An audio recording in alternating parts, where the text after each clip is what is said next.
Hey guys, my name is Anuj Kumar Sharma and welcome to अपनी कक्षा। तो यार लास्ट वीडियो में हमने कंडीशनल स्टेटमेंट्स के बारे में बात की थी, ठीक है। इफ स्टेटमेंट्स, एल्स स्टेटमेंट्स और एल्स इफ स्टेटमेंट्स, इन सब के बारे में बात की थी। और आज हम बात करने वाले हैं नेस्टेड इफ एल्स के बारे में, कि अगर इफ एल्स कंडीशंस के बीच में अगर और एक और इफ एल्स आ जाता है तो वो कैसे काम करता है, ठीक है। तो यार आगे बढ़ने से पहले एक चीज़ जो रह गई थी वो थी लॉजिकल ऑपरेटर्स। तो मैंने जब आपको ऑपरेटर्स कराए थे तो उसके अंदर लॉजिकल ऑपरेटर्स रह गए थे और काफ़ी बच्चों के कमेंट्स में आ रहे थे कि भैया लॉजिकल ऑपरेटर्स रह गया है। तो आज हम लॉजिकल ऑपरेटर्स के बारे में बात कर लेते हैं। लेकिन अगर आपने ध्यान दिया होगा तो पिछली वीडियो में जिसमें मैंने इफ एल्स बताया था उसके अंदर हम ऑलरेडी एक लॉजिकल ऑपरेटर का यूज़ कर चुके हैं और आपको पता भी नहीं था, ठीक है। तो अब आपके लिए काफ़ी आसान होने वाला है लॉजिकल ऑपरेटर्स। तो लॉजिकल ऑपरेटर्स तीन टाइप के होते हैं यार। लॉजिकल एंड होता है, लॉजिकल और एक लॉजिकल नॉट, ठीक है। ये तीन टाइप के ऑपरेटर्स होता है। तो आपको एंड और ये सब तो पता चल ही गया होगा कि एंड में क्या होता है कि अगर दोनों कंडीशन ट्रू हैं तभी वो स्टेटमेंट ट्रू होती है, ठीक है। एंड की ट्रुथ टेबल में आपने देखा था जब दोनों वन होते हैं तभी फाइनल रिजल्ट भी वन होता है। अगर दोनों में से कोई भी एक भी जीरो होता है तो आपका फाइनल रिजल्ट जीरो हो जाता है। सिमिलरली और के केस में क्या होता है कि और के केस में अगर दोनों में से कोई भी एक भी वन होता है तो आपका फाइनल रिजल्ट वन होता है। मतलब अगर दोनों में से कोई भी एक भी कंडीशन ट्रू है तो आपकी फाइनल कंडीशन भी ट्रू हो जाएगी। और नॉट क्या होता है? नॉट बेसिकली कुछ नहीं यार, अगर ट्रू है तो नॉट लगा दोगे तो फॉल्स हो जाएगा, अगर फॉल्स है नॉट लगा दोगे तो ट्रू हो जाएगा। बेसिकली ये उल्टा कर देता है किसी भी चीज़ को। अगर आपके पास कोई ट्रू वैल्यू होगी उसके आगे आप नॉट लगा दोगे तो वो अपने आप फॉल्स वैल्यू हो जाएगी, ठीक है। तो लॉजिकल एंड ऑपरेटर की बात कर लेते हैं यार। तो आपने ये तो देखा ही होगा, ठीक है, ये एंड, ठीक है, ये आपका बिटवाइज ऑपरेटर होता है, ठीक है। ये बिटवाइज एंड ऑपरेटर होता है आपका, और हमने पहले देख ही लिया है कि ये काम कैसे करता है, ठीक है। अगर दोनों वन होते हैं एक्स और वाई तभी आपका फाइनल जो रिजल्ट होता है वो वन होता है जब बिटवाइज एंड होता है। तो बिटवाइज एंड और लॉजिकल एंड में क्या डिफरेंस है? लॉजिकल एंड के अंदर पहली बात तो 2 एम्परसेंट आते हैं यार, यहाँ पे आप देख रहे होगे कि दो एम्परसेंट साइन है।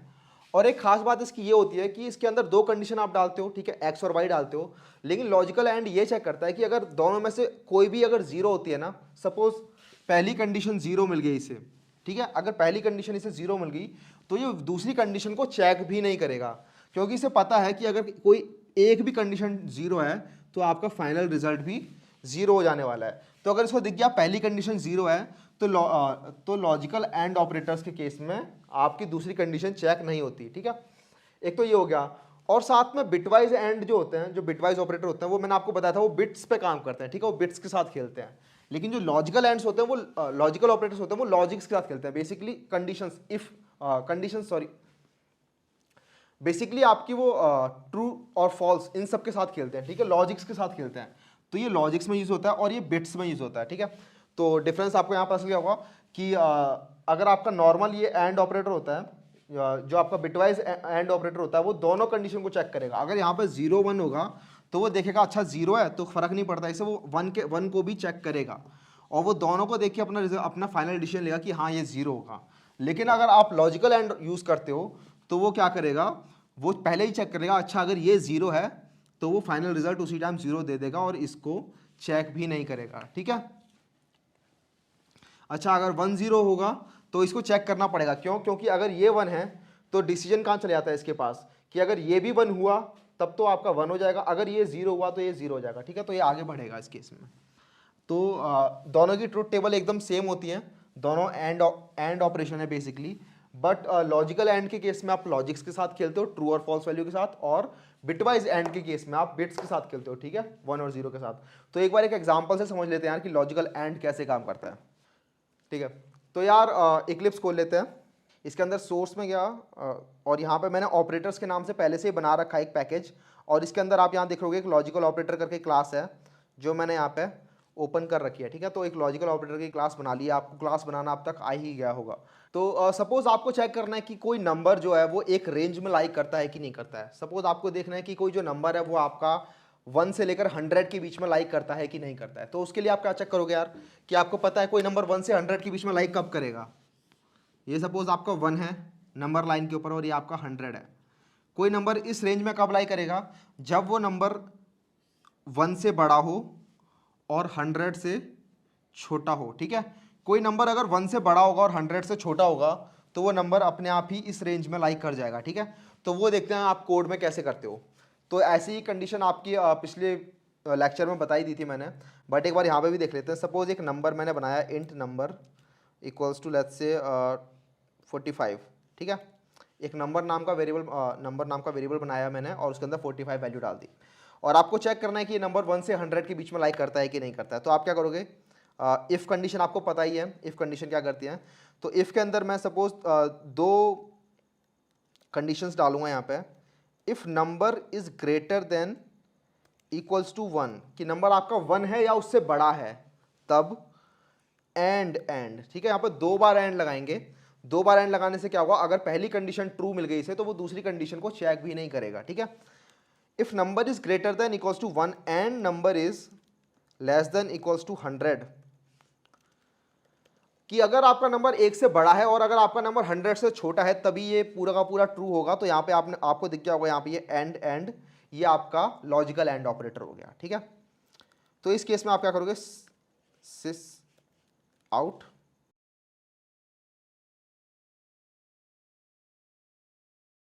कि number is in the range, ठीक है। एक बार इसे चला के देख लेते हैं। तो यहाँ पे लिखा आ रहा है number is in the range, क्यों, क्योंकि आपका नंबर है 45 और 45 जो है वो 1 से भी बड़ा है और 100 से छोटा है। अगर सपोज आपका नंबर होता -4, सपोज आपका नंबर -4 है तो ये इस रेंज में नहीं है, ठीक है। तो यहाँ पे कुछ भी प्रिंट नहीं हुआ इस केस में, ठीक है। यहाँ देख रहे हो आप, कुछ भी प्रिंट नहीं हुआ। तो ये आपका लॉजिकल एंड ऑपरेटर हो गया। आप यहाँ पे चाहो तो बिटवाइज एंड भी यूज़ कर सकते हो, ठीक है। आपने यहाँ पे क्या किया, आप बिटवाइज एंड यूज़ किया है। आपने यहाँ पे 2 बार एंड नहीं लिखा, यहाँ पे आपने देख रहे हो, यहाँ पे आपने सिर्फ 1 बार एंड लिखा, तो ये आपका बिटवाइज एंड हो गया। ये भी सेम रिजल्ट देने वाला है, ठीक है। इसका भी सेम रिजल्ट होगा।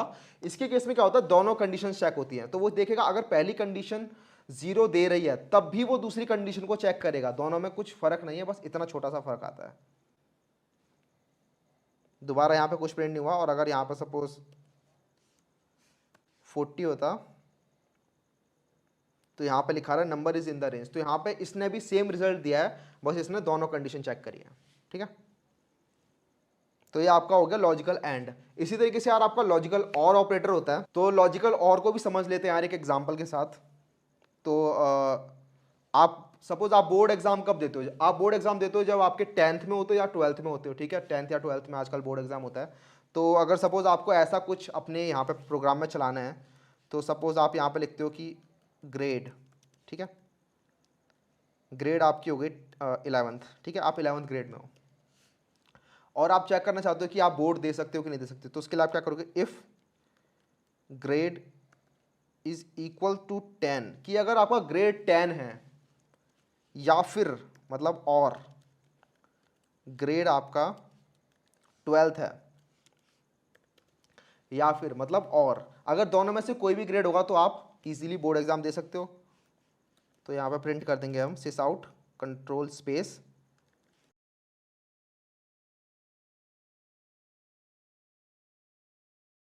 You can give board exams now. तो इसको प्रिंट करा के देख लेते हैं। तो यहाँ पे कुछ प्रिंट नहीं हुआ क्योंकि आपका जो ग्रेड है वो 11th है, ठीक है। बट जैसे ही आप यहाँ पे 10 लिखोगे तो यहाँ पे वो पहली कंडीशन जो होगी वो ट्रू हो जाएगी, और पहली कंडीशन जो ट्रू होती है तो और के अंदर आपको पता है कि कोई भी एक भी कंडीशन ट्रू होती है तो वो पूरा का पूरा ट्रू हो जाता है, ठीक है। एक्स या वाई में से कोई भी एक भी चीज़ ट्रू हुई तो वो पूरी की पूरी चीज़ ट्रू हो गई। तो वही हुआ यार, यहाँ पे जैसे मैंने 10 लिखा तो पहली कंडीशन ट्रू हो गई और उसने बाद वाली कंडीशन को चेक भी नहीं किया। क्यों, क्योंकि उसे पता है अगर एक भी ट्रू है तो वो ओवरऑल ट्रू हो जाएगा। तो लॉजिकल और के केस में वो दूसरी कंडीशन को चेक भी नहीं करेगा, ठीक है। और वो अपने आप ही उसने उसे सही मान लिया। लेकिन जैसे ही मैं यहाँ पे एक पाइप हटा देता हूँ तो ये लॉजिकल और से अब बिटवाइज और में चेंज हो गया, ठीक है। और बिटवाइज और में जब ये चेंज हो गया है तो अब ये दोनों को चेक करेगा। इसे फर्क नहीं पड़ता पहली कंडीशन ट्रू है या नहीं है, ये दूसरी कंडीशन को भी चेक करेगा ही करेगा, ठीक है। तो रिजल्ट फिर भी सेम ही आने वाला है। यहाँ पे अभी वही लिखा रहा है you can give board exam now, बस आपको फर्क समझ में आ गया होगा, ठीक है।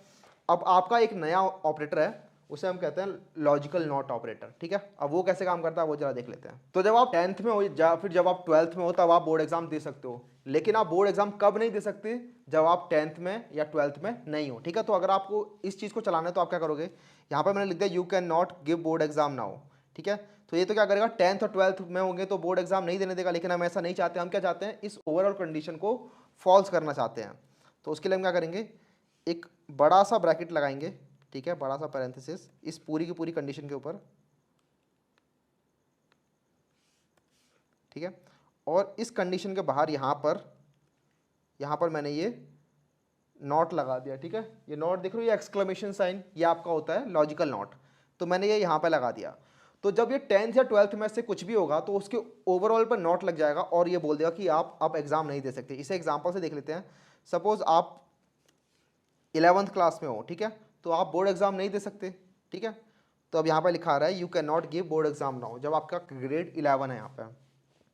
तो यहाँ पे क्या हुआ यार, इसने देखा ग्रेड इक्वल्स टू 10, तो देखा ग्रेड 10 है, नहीं ग्रेड 10 नहीं है, तो ये दूसरे पर चेक किया इसने। ग्रेड इक्वल्स टू 12, तो क्या ग्रेड 12 है, नहीं ग्रेड 12 भी नहीं है। तो ये ओवरऑल कंडीशन क्या हो गई, जो और से निकल के आ रही है वो हो गई फॉल्स, ठीक है। ओवरऑल कंडीशन यहाँ से फॉल्स हो गई। लेकिन यहाँ पर जो ये देख रहे हो नॉट, इसने क्या किया, इस फॉल्स को ट्रू में चेंज कर दिया। नॉट क्या करता है, सिंपली रिवर्स कर देता है। अगर ट्रू है तो फॉल्स कर देगा, फॉल्स है तो ट्रू कर देगा। तो इसने इस पूरी की पूरी कंडीशन को, जो इफ के अंदर जो कंडीशन है उसको ट्रू कर दिया, क्योंकि वहां से फॉल्स आ रही थी और नॉट लग गया तो वो ट्रू हो गई कंडीशन। तो इसने इफ वाली कंडीशन को पूरा का पूरा ट्रू कर दिया। अब इसने 11 के लिए ट्रू कर दिया है, तो यहाँ पे प्रिंट हो गया कि आप बोर्ड एग्जाम नहीं दे सकते, ठीक है। तो नॉट समझ में आ गया होगा यार, लॉजिकल नॉट ज़्यादा कुछ मुश्किल नहीं है। कि अगर आपको देखना है कि कोई कंडीशन को अगर आपको रिवर्स करना है, अगर कहीं से ट्रू आ रहा है और आपको फॉल्स चाहिए, तो आप उसके आगे नॉट लगा दो और वो उल्टा हो जाता है, ठीक है। तो ऐसे तरीके से आपका नॉट काम करता है। तो आई होप यार आपको यहाँ पे लॉजिकल ऑपरेटर्स भी समझ में आ गए होंगे, ठीक है। और इफ कंडीशंस की हेल्प से आपको लॉजिकल ऑपरेटर्स और भी जल्दी समझ में आ जाते हैं, ठीक है। तो अब बात कर लेते हैं यार आपके नेस्टेड इफ एल्स के बारे में। तो यार जैसे पहले मैंने आपको बताया था कि नेस्टेड इफ एल्स का मतलब क्या हुआ, कि आपने इफ के अंदर एक इफ कंडीशन के अंदर दूसरी इफ कंडीशन डाल दी, फिर उस इफ कंडीशन के अंदर आपने एक और इफ कंडीशन डाल दी। ऐसे करके आप इफ के अंदर जितने मर्जी इफ डाल सकते हो, किसी इफ के अंदर जितने मर्जी एल्स इफ ये सब डाल सकते हो। तो आप बेसिकली कितने भी इफ के अंदर कितने मर्जी इफ डाल सकते हो, ठीक है। नेस्टिंग कर सकते हो, इसे कहते हैं नेस्टिंग, ठीक है। एक के अंदर एक के अंदर एक, इसे नेस्टिंग कहते हैं।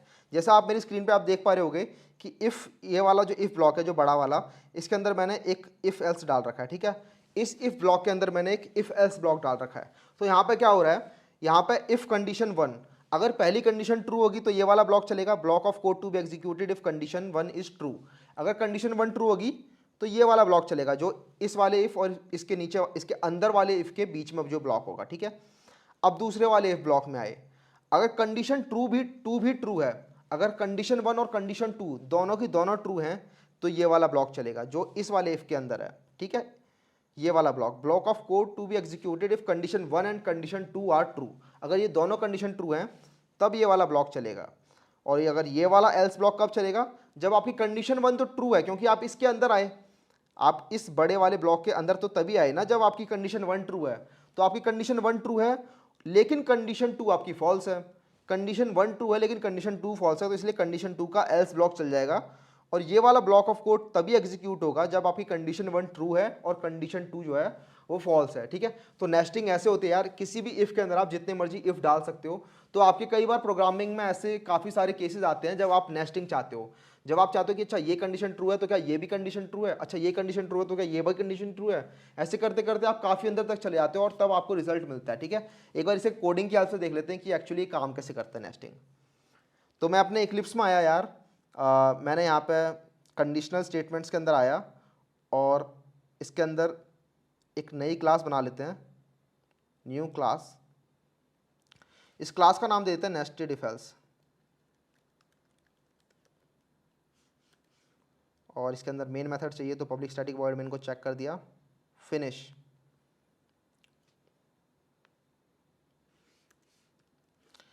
तो सपोज आपके पास 3 नंबर हैं। मैंने आपको लास्ट वीडियो में बताया था कि अगर आपके पास 2 नंबर हैं तो मैक्सिमम ऑफ बोथ नंबर्स कैसे निकालते हैं, ठीक है। If A is greater than B तो max of both number A होगा, वरना max of both number B होगा। सिंपल सा फंडा है। लेकिन आपके पास 3 नंबर हैं इस बार, ए बी और सी। तब आप कैसे पता लगाओगे कि इनमें से सबसे बड़ा नंबर कौन सा है। तो इसका एक प्रोग्राम लिखते हैं और इसका प्रोग्राम आप यहाँ पे नेस्टेड इफ एल्स की तरफ मदद से सीख जाओगे। एक बार देख लेते हैं कि वो एक्चुअली काम कैसे करने वाला है। तो मैक्स ऑफ 3 नंबर्स, ठीक है। ये आपका नेस्टेड इफ एल्स की बात कर रहे हैं कि अगर 3 नंबर दे रखे हैं तो उनमें से कौन सा मैक्सिमम है, आपको ये कैसे पता चलेगा। तो सपोज आपके पास 3 नंबर हैं, एक आपके पास ए है, एक आपके पास बी है और एक आपके पास सी है, ठीक है। आपके पास 3 नंबर्स हैं और आप चाहते हो पता लगाना कि इनमें से कौन सा बड़ा है। तो आप रिजल्ट जो होगा उसको एक रिजल्ट वेरिएबल में डाल सकते हो। तो ये आपके तीनों चारों जो है आप सपोज इंट है ये, ठीक है। ये चारों वेरिएबल जो है आपके इंट टाइप के हैं। तो आप क्या करोगे, आप देखोगे क्या क्या ए बी से बड़ा है। अगर ए बी से बड़ा है तो इसका मतलब क्या है कि ए जो है वो कम से कम बी से तो बड़ा है, लेकिन क्या ए अभी भी मैक्सिमम नंबर है तीनों में से? नहीं, अभी आप ये बात नहीं कह सकते। क्यों? क्योंकि अभी सी यहाँ पे बचा हुआ है, आपने सी के साथ चेक ही नहीं किया इसे। तो अगर ए बी से बड़ा है तो आप कह सकते हो कि ए सबसे बड़ा नंबर है? नहीं, आपको सी के साथ चेक करना पड़ेगा ए को। तो आप चेक करोगे कि क्या ए सी से भी बड़ा है। अगर ए बी से भी बड़ा है और ए सी से भी बड़ा है तो आप कह सकते हो कि हाँ ए जो है आपका मैक्सिमम नंबर, सबसे बड़ा नंबर है, ठीक है। लेकिन अगर ए सी से छोटा है, ठीक है, अब देखो ए बी से तो बड़ा है लेकिन सी से छोटा है, इसका मतलब सबसे बड़ा नंबर कौन सा हो गया? सी। तो आपके उसका इस केस में आपका ए सबसे बड़ा हो जाएगा, लेकिन अगर ऐसा नहीं होगा तो सी सबसे बड़ा नंबर हो जाएगा, ठीक है। समझ में आ रहा है कि अब आपका सपोज ये था बी लेकिन ये था ए, ठीक है। अब ए यहां पर बी से तो लंबा है, ठीक है, लेकिन ए जो है वो सी से छोटा है, सी से छोटा है, तो इस केस में सबसे बड़ा नंबर क्या हो गया? सी, ठीक है। लेकिन ऊपर वाले केस में ए जो है वो बी से भी बड़ा है और सी से भी बड़ा है, तो उस केस में ए सबसे बड़ा नंबर हो गया। ये तो बात होगी तब जब आपका ए जो है वो बी से बड़ा है, लेकिन हमेशा तो नहीं होगा ना कि ए बी से बड़ा हो सकता है बी ए से बड़ा हो। तो उस केस में आप क्या चेक करोगे? आप चेक करोगे कि आप बी सी से बड़ा है, तो आपने पाया कि जो आपका बी है वो एक्चुअली ए से बड़ा है, ठीक है। तो आप देखोगे क्या सबसे बी अभी भी सबसे बड़ा नंबर हो सकता है? नहीं, आपको सी के साथ चेक करना पड़ेगा। तो अगर बी सी से भी बड़ा है, कि अगर बी सी से भी बड़ा है तो इस केस में आपका बी जो होगा वो सबसे बड़ा नंबर हो जाएगा, ठीक है। कि अगर बी ए से भी बड़ा है और सी से भी बड़ा है तो बी सबसे बड़ा नंबर हो गया। लेकिन अगर बी सी से छोटा है तो उस केस में आपका सी सबसे बड़ा नंबर हो जाएगा। कि अगर बी जो है वो ए से बड़ा है लेकिन सी से छोटा है तो इस केस में सी आपका सबसे बड़ा नंबर हो जाएगा, ठीक है। तो इस लॉजिक को हम कोड में इंप्लीमेंट करके देख लेते हैं यार। तो आप यहाँ पे 3 नंबर ले लो ए बी और सी। तो मैं इंट ए ले लेता हूँ सपोज आपका 12, बी मैंने आपका ले लिया सपोज 8 और सी मैंने आपका सपोज ले लिया 10, ठीक है। तो ए बी सी 3 वेरिएबल हो गए और एक दूसरा वेरिएबल बनाता हूँ मैं इंट रिजल्ट, ठीक है। इसके अंदर मैं 0 डाल देता हूँ फिलहाल के लिए। तो आप चेक करोगे क्या ए बी से बड़ा है? If A is greater than B, तो अगर ए बी से बड़ा है तब ये वाला कोड चलेगा, ठीक है। और अब आप चेक करोगे क्या ए सी से भी बड़ा है, तो उसके अंदर आप क्या करोगे? इस इफ के अंदर दूसरा इफ डालोगे, ठीक है। यहाँ पे नेस्टिंग हो रही है। इस इफ ब्लॉक के अंदर मैंने दूसरा इफ ब्लॉक डाल दिया जिसमें मैं लिख रहा हूँ if A is greater than C. तो इसके अंदर क्या हुआ? अगर ए बी से भी बड़ा है और ए सी से भी बड़ा है तब ये वाला कोड एग्जीक्यूट होगा जो मैं यहाँ पे लिखूंगा, ठीक है। तो उसके अंदर मैं लिखता हूँ सिस आउट, सॉरी सिस आउट नहीं लिख रहा मैं, रिजल्ट इक्वल्स टू ए, ठीक है। कि जो सबसे बड़ा नंबर है जो रिजल्ट है वो ए हो गया। लेकिन ऐसा नहीं है कि ए सी से बड़ा नहीं है, इसका मतलब सी ए से बड़ा होगा, ठीक है, या फिर बराबर होगा उसके। तो उस केस में क्या हो जाएगा? रिजल्ट इक्वल्स टू सी, ठीक है। तो यहाँ तक ये हमने ये यहाँ तक लिख लिया इसको। अब उसके बाद वाला लिखेंगे कि अगर ए बी से बड़ा नहीं था तो ये वाला ए पूरा का पूरा इफ ब्लॉक ही नहीं चलेगा उस केस में, तो ठीक है। उस केस में तो इसका एल्स चलने वाला है, तो उसका एल्स लिख देते हैं हम, एल्स। अब यहाँ पे भी अब नेस्टिंग करेंगे कि इसका मतलब b बड़ा हो गया, तो अब क्या b, तो अगर a बड़ा नहीं है b से, मतलब b a से बड़ा है, तो यहाँ पे ये else ब्लॉक चल जाएगा यहाँ पे, ठीक है। और ये else ब्लॉक चलेगा तो अब इसके अंदर हम फिर से नेस्टिंग कर रहे हैं। अब हम देख रहे हैं कि यार b जो है c से बड़ा है, अगर b c से भी बड़ा है इसका मतलब b सबसे बड़ा नंबर है, ठीक है। तो ये वाला ब्लॉक चल जाएगा उस केस में और हम यहाँ पे रिजल्ट इक्वल्स टू बोल देंगे भाई रिजल्ट जो है वो b है।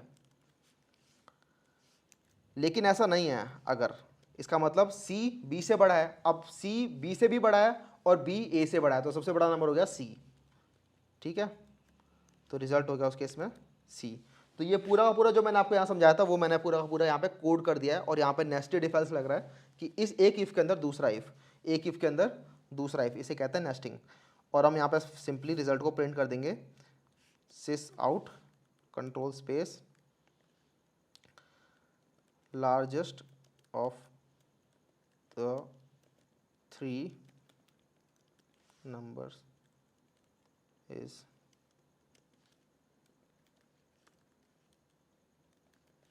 रिजल्ट, ठीक है। तो सबसे बड़ा जो नंबर है वही रिजल्ट के अंदर है और रिजल्ट यहाँ पे हम प्रिंट करा रहे हैं। रन करके देखते हैं इसे। तो यहाँ पे लिखा रहा है largest of the 3 number is 12। यहाँ पे इसके बाद स्पेस नहीं दिया हमने, इसके बाद एक स्पेस दे देते हैं। तो अब यहाँ पे देखोगे largest of the 3 numbers is 12, ठीक है, सबसे बड़ा नंबर 12 है। अब यहाँ पे अगर आप सपोज बी को सबसे बड़ा नंबर कर दोगे, एक बी को 18 कर दिया मैंने यहाँ पे, तो largest of the 3 number is 18, ठीक है। तो कोई सा भी अगर नंबर बड़ा होगा, सपोज सी को आप सबसे बड़ा नंबर कर देते हैं, सी को हम 100 कर देते हैं, तो largest of the 3 number is 100। तो यहाँ पे हो क्या रहा है एक बार देख लेते हैं। अगर ए 12 है, बी 18 है और सी 100 है, तो उस केस में क्या होगा। तो सबसे पहले यहाँ पे चेक होगा if A is greater than B. तो आपका ए तो 12 है और बी आपका 18 है, तो इस केस में क्या होगा, बी आपका बड़ा हो गया, तो आपकी पहली कंडीशन जो है वो फॉल्स हो गई। तो आप इसके एल्स ब्लॉक में चले गए डायरेक्ट, आप इस ब्लॉक में गए ही नहीं, आप इसके एल्स ब्लॉक में चले गए, ठीक है। ये आपका नॉर्मली फॉल्स हुआ अभी तक। अब इस ब्लॉक में आए और आपने चेक किया क्या बी सी से बड़ा है, if B is greater than C. तो बी आपका 18 है और सी आपका 100 है, तो ये वाला ब्लॉक नहीं चलेगा, because B is not greater than C, B is 18 and C is 100। तो इस केस में आपका सी बड़ा है, तो ये कंडीशन फॉल्स हो गई और आपका एल्स ब्लॉक चल जाएगा यहाँ पे। और एल्स ब्लॉक में हमने लिखा है रिजल्ट इक्वल्स टू सी, तो रिजल्ट के अंदर आपका 100 स्टोर हो गया और यहाँ पे आपने प्रिंट कर लिया, ठीक है। तो आप डिफरेंट केसेस के साथ चेक कर सकते हो कि आपका फ्लो कैसे काम कर रहा है, ठीक है। और आपका जो हर बार रिजल्ट जो होगा वो सबसे बड़ा वाला नंबर रिजल्ट के अंदर चला जाएगा और यहाँ पे प्रिंट हो जाएगा, तो ठीक है। और इसी तरीके से यार आपके नेस्टेड इफ एल्स होते हैं, और भी आप इसमें क्वेश्चन ट्राई कर सकते हो अपने। और आई होप यार आपको यहाँ पर नेस्टेड इफ एल्स समझ में आ गया होगा। एक और होता है यार, आपको जो मैंने लास्ट वीडियो में बताया था, टर्नरी ऑपरेटर होता है। टर्नरी ऑपरेटर के अंदर भी नेस्टिंग चलती है, ठीक है। एक बार देख लेते हैं टर्नरी ऑपरेटर्स के अंदर नेस्टिंग कैसे काम करती है। तो टर्नरी ऑपरेटर्स आपको पता ही होगा कि शॉर्ट हैंड तरीका होता है इफ एल्स को लिखने का, ठीक है। तो उसके अंदर अगर आप और शॉर्टकट लगा देते हो, तो आपने यहाँ पे देखा, यहाँ पे कितना बड़ा कोड है, ये यहाँ पे इतना बड़ा कोड है, उस कोड को आप एक लाइन में कन्वर्ट कर सकते हो, ठीक है। समझ में वो थोड़ा कम आएगा फिर, ठीक है, लेकिन वो काफ़ी शॉर्ट हैंड तरीका हो गया, ठीक है। तो देख लेते हैं टर्नरी ऑपरेटर के अंदर इफ एल्स कैसे काम करता है। तो देख लेते हैं टर्नरी ऑपरेटर कैसे काम करने वाला है। तो रिजल्ट इक्वल्स टू, तो टर्नरी ऑपरेटर बताया था आपको, पहले कंडीशन आती है, फिर क्वेश्चन मार्क, उसके बाद पहली स्टेटमेंट, फिर कॉलन, फिर दूसरी स्टेटमेंट, ठीक है। तो सबसे पहली कंडीशन क्या है कि A is greater than B, हम चेक करेंगे।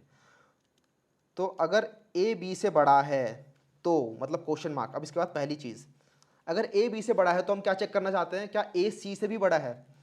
तो हम यहाँ पे चेक करेंगे ए इज ग्रेटर देन सी, ठीक है। अब ये दूसरी कंडीशन आ गई, तो इसके बाद भी क्वेश्चन मार्क, ठीक है। तो ये आपकी नेस्टिंग हो गई यहाँ पे। तो अगर ए सी से भी बड़ा है तो आप ए रिटर्न कर दोगे, वरना सी रिटर्न कर दोगे, ठीक है। तो अगर ए बी से भी बड़ा है और ए सी से भी बड़ा है तो आप ए रिटर्न कर दोगे, वरना यहाँ पर सी रिटर्न कर दोगे। ये आपका यहाँ पे इतना ब्लॉक आपका चल चुका है, ठीक है। अगर तो आपका ये वाला ब्लॉक यहाँ पे चल चुका है, लेकिन अभी भी इस वाले टर्नरी ऑपरेटर का कॉलन बचा है, ठीक है। तो अब यहाँ पे एक और कॉलन लगाओगे आप। तो अब दूसरे वाले टर्नरी ऑपरेटर की बात करोगे कि A is not greater than B. अगर ए बी से बड़ा नहीं है तो आप क्या चेक करोगे कि क्या बी सी से बड़ा है। तो आप यहाँ पर दूसरा एक और लगाओगे, if B is greater than C, तो आप क्या रिटर्न कर दोगे, बी, वरना सी, सेमीकोलन, ठीक है। तो आपकी जो बड़ी सी इफ एल्स था वो आपका छोटा सा एक सिंपल एक लाइन में हो गया, लेकिन इसे समझने में थोड़ी काफ़ी प्रॉब्लम हो रही होगी आपको कि यहाँ पे ये कैसे क्या है। बेसिकली कुछ नहीं यार, जो वो इफ़ के अंदर दूसरा इफ़ ब्लॉक था वो यहाँ पे चल रहा है। तो ये पहला इफ़ ब्लॉक है, ठीक है, और ये दूसरा इफ़ ब्लॉक है, और ये दूसरे वाले इफ़ ब्लॉक का एल्स हो गया, ठीक है, ये वाला। फिर ये पहले वाले इफ़ ब्लॉक का जो एल्स ब्लॉक है उसके अंदर का इफ़ ब्लॉक है, ठीक है, और ये उसके अंदर का एल्स ब्लॉक है, ठीक है। तो वही चीज़ है, बस यहाँ पर टर्नरी ऑपरेटर के अंदर मेरे को दिखाना था आपको कि टर्नरी ऑपरेटर के अंदर भी नेस्टिंग होती है। तो अगर आप इसको भी रन करोगे तो जब नंबर मेरे थे 12, 180 और 100, तो आपका यहाँ पे लार्जेस्ट ऑफ 3 नंबर इज़ 180, तो ये लिखा आ रहा है। तो नेस्टिंग आपको समझ में आ गई होगी, और नेस्टिंग काफ़ी ज़्यादा यूज़ होती है। तो और इसके बाद हम बात करने वाले हैं स्विच स्टेटमेंट्स कैसे काम करती हैं, ठीक है। तो कंडीशनल स्टेटमेंट्स ही होती हैं यार स्विच भी, और वो थोड़ी ज़्यादा अच्छी होती हैं, वो ज़्यादा रीडेबल होती हैं। तो हम स्विच स्टेटमेंट्स के बारे में बात करेंगे।